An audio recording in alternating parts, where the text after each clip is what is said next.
There.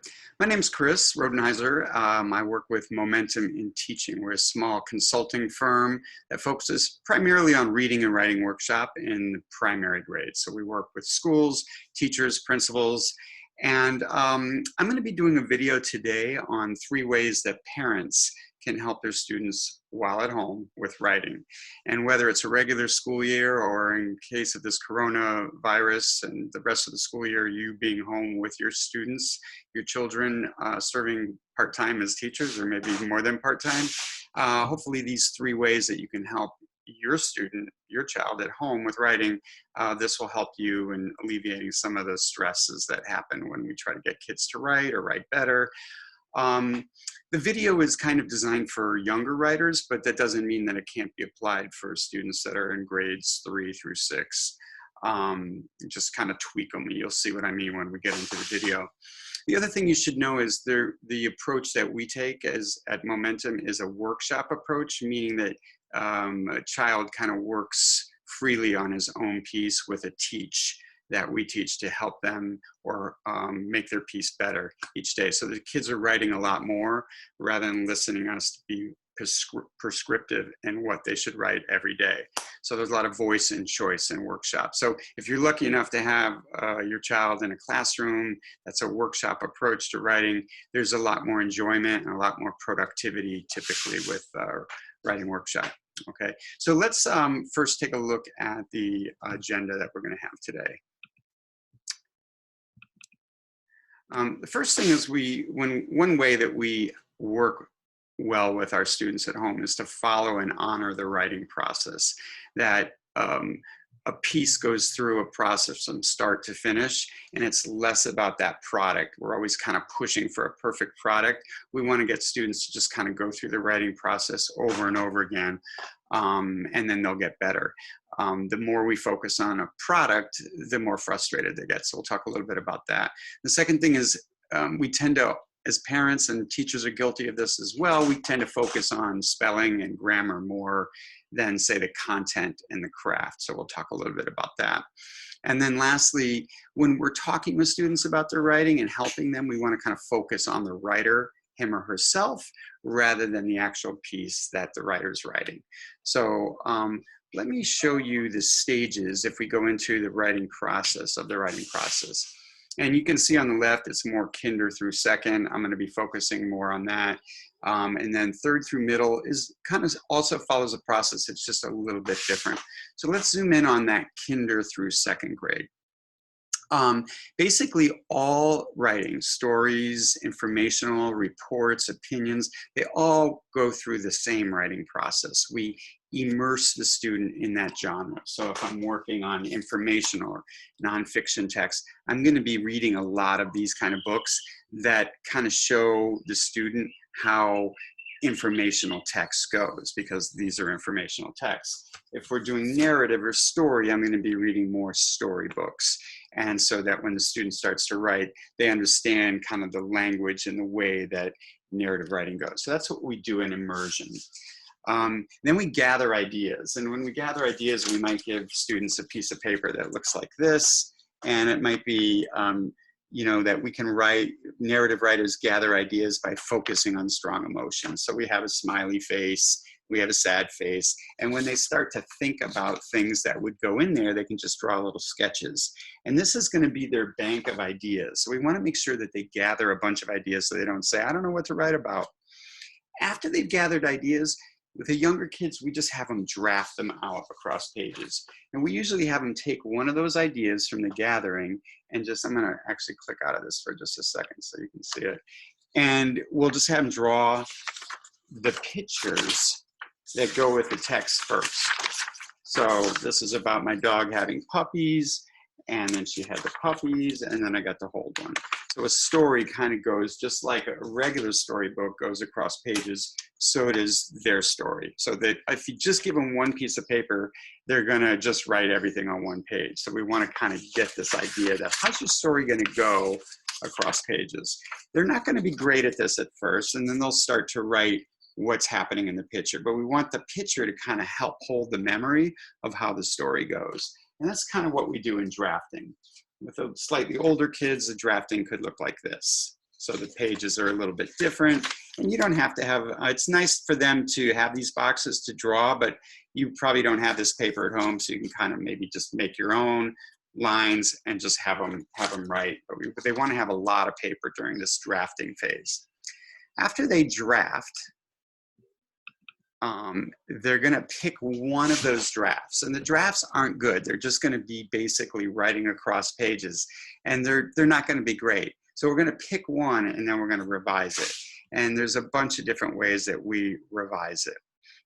Things that we can add, take things out that don't make sense or don't fit into the piece, and then add more elaboration and detail, those type of things. Then this is the part where the spelling, the grammar, after everything's revised, we check for spelling. We do the best we can. We don't teach kids, we don't tell kids how to spell a word. We ask them to use all the skills that they know, because that's an honest impression of what they know as spellers. Then we publish, and only this time do they start to add color, because if we give them color too early on in the process, they'll never get to the writing. So now we give them the crayons, the markers, and they can start to color these pages. And they've got other revisions, and the revisions could be like Post-its. We typically don't have younger kids recopy before the big celebration. We just have them, they know how to read it when they've done all the revisions. And remember, we're just not focusing on a beautiful finished piece. We're focusing on the process of writing. After they finish this and they celebrate, then we go on to maybe another genre. This is how it happens in school. You'll probably just be working on one piece of writing or one genre at home. This process that I just took you through can take anywhere from 2 to 4 weeks in the classroom. Is up to maybe even 5, 6 weeks, but never more than that. We always want to close it out, not focusing on perfect pieces, but the fact that the kids were exposed to different strategies through each of these processes, and then we move on.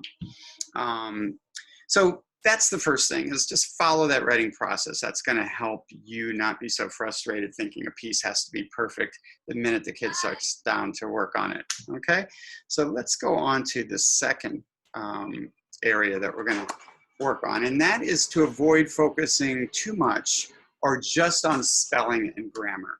A lot of times those are the first things we notice when we look at a piece. So in this piece here on the left, you can see that this is a first grader who's writing an informational piece on how to make pizza. This is his table of contents, and we know from looking at books that are informational in nature that, hold on, that books have a table of contents. So the kids make their own table of contents, and that has them emulate and model after mentor authors, which we've studied during our immersion phase. But look at this piece. It says dough, sauce, cheese, pepperoni, box, then eat. Okay, that's the cutest thing in the world. And I'm going to kill this kid's spirit if I focus just on dough and it's not spelled right. This is how and this student has not at this point learned the O-U-G-H. It makes the O sound. They're still working on blends and those type of things that in phonics to help them understand different ways to spell. But man, what a crack at it. D-O-W, that's amazing. S-O-S for sauce, that's just genius. Look at pepperoni. That just bring a smile to your face. So we always kind of want to find those things that kids are doing well. And so once we thumb through the whole piece, we kind of compliment. It's like, look at, you've got great sections. I can learn all that, can see from your table of contents, all the things I'm going to be reading about in your All About Pizza book. And then his sounding out of words. You really gave a great effort to use all your sounds that you know to spell these words. That's amazing. That's what writers do. And that you seem to know a lot about pizza. You're 6 years old, but yet you know how to put together a pizza.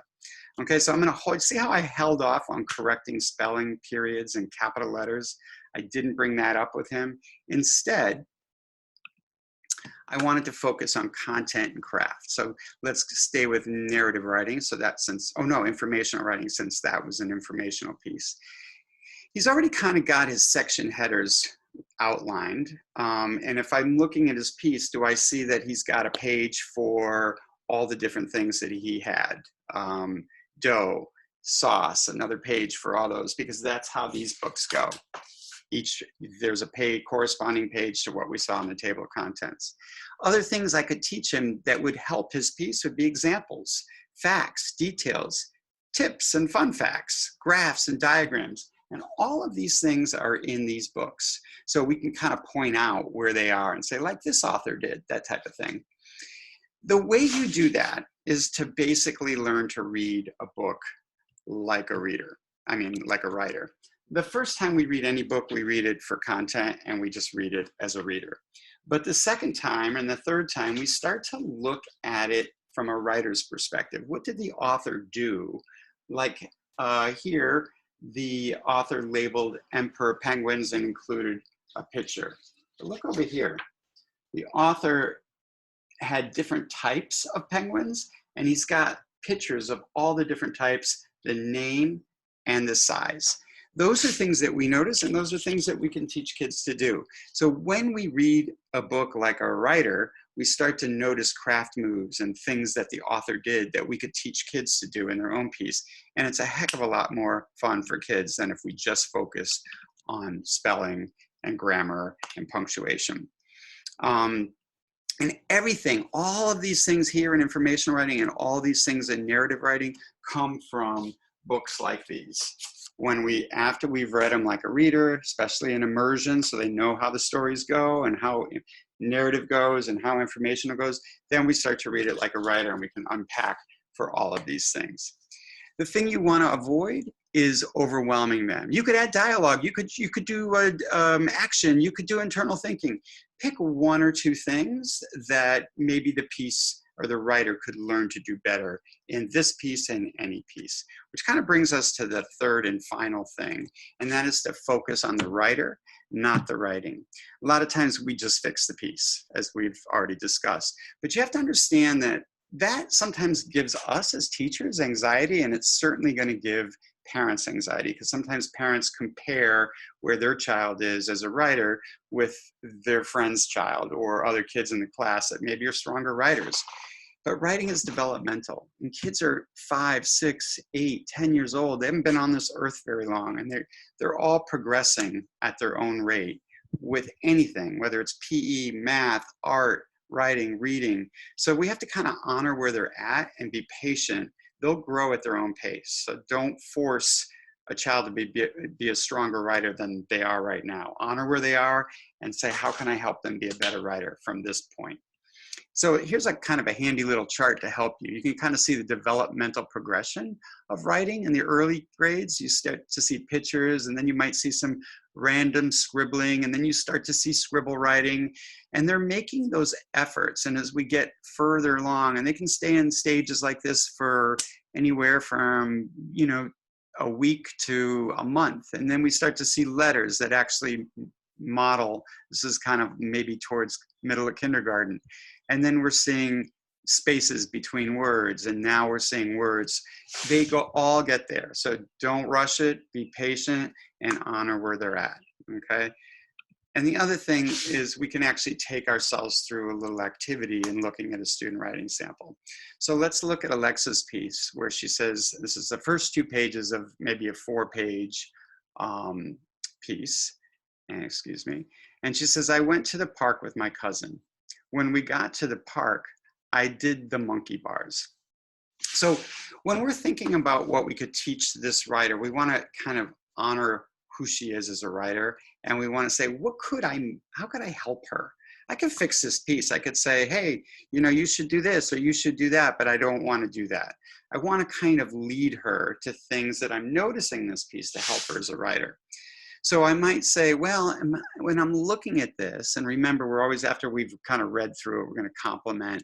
And let's talk a little bit about compliments. Her pictures match her text on both pages. She's got really clear drawings. They're not artwork. They're just sketches that help hold her ideas across the pages.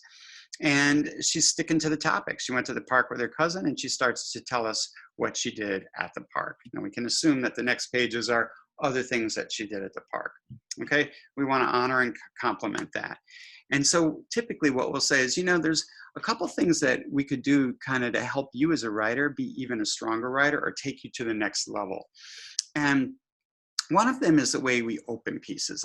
There's so many different ways that we can open pieces. And you did such a nice, clear job of saying, I went to the park with my cousin. Let me show you how. And then you take out your mentor text and you take a look at how Ezra Jack Keats opened his book. And look how basic this is, but how unique as well. Peter stretched as high as he could. There, whoops, sorry. Peter stretched as high as he could. There, his tall building was finished. So what the author did here, instead of saying Peter built a building or Peter was going to build a building, he stretched as high as he could. He's starting off with action. He's just throwing this action in. And it makes sense for this piece because there's a lot of action. In the next page, watch what happens.